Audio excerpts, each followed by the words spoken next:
আমরা আজকে এখানে বিভিন্ন বোর্ডের যারা 1 থেকে 10-এর মধ্যে স্থান পেয়েছে সেরকম 7 জনকে এবং আমাদের পুলিশ ফ্যামিলি যারা 90% আপ পেয়েছে তাদের মধ্যে 14 জনকে আমরা এখানে ফেলিসিটেট করলাম তাদের এত ভালো সাফল্যের জন্য। পুলিশ মানে দেখা যায় সবসময় ব্যস্ত, তার মধ্যেও পরিবারকে মানে আপনি বক্তব্য বলছিলেন, এটা কি সম্ভব? অসম্ভব বলে কিছু আছে নাকি? সব সম্ভব, তাহলে তো এটা করেই দেখিয়েছে ওরা। রেডি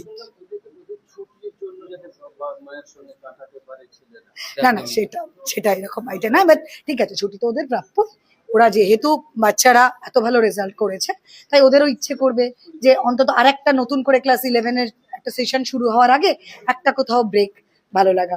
তো সেক্ষেত্রে আমরা নিশ্চয়ই যখন ছুটি চালু হবে আমরা চেষ্টা করবো ওদের বাবাদের সেটা অ্যাকোমোডেট করতে, যাতে ফ্যামিলি নিয়ে আজ আ গিফট ওরা তাদের ফ্যামিলির সঙ্গে সেই সময়টা কাটিয়ে ওদেরকে আরো মোটিভেট করতে পারে ভবিষ্যতের জন্য যে না, you did a great job and now you deserve a break, you deserve that happiness to be with the family.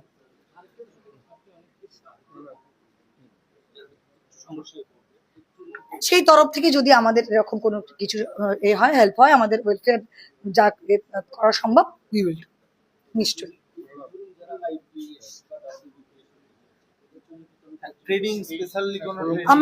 আমার প্ল্যান আছে যে এখানে আমরা বিভিন্ন লেভেলে ট্রেনিং করাবার জন্য থানাগুলোতে আমরা চেষ্টা করব যারা আপ টু 10 টিউশনের জন্য পড়তে পারছেন না, একদম গরিব বাচ্চা বা কোনো ফেসিলিটি যাদের নেই, বই নেই, কোচিং নেই, টিউশন করতে পারছেন না, আমরা চেষ্টা করব স্পেশালি কিছু কিছু থানা প্রথমে মডেল করে যে তারা যেন ওখানে আমাদের একটা কোচিং সেন্টার থাকবে যেখানে তারা ফ্রিতে পড়বে রেসপেক্টিভ অফ ক্লাস।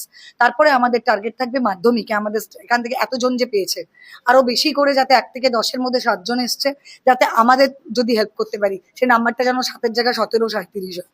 তার জন্য আমরা যা হেল্প করার আগামী যতদিন আমরা এখানে আছি করার চেষ্টা করবো।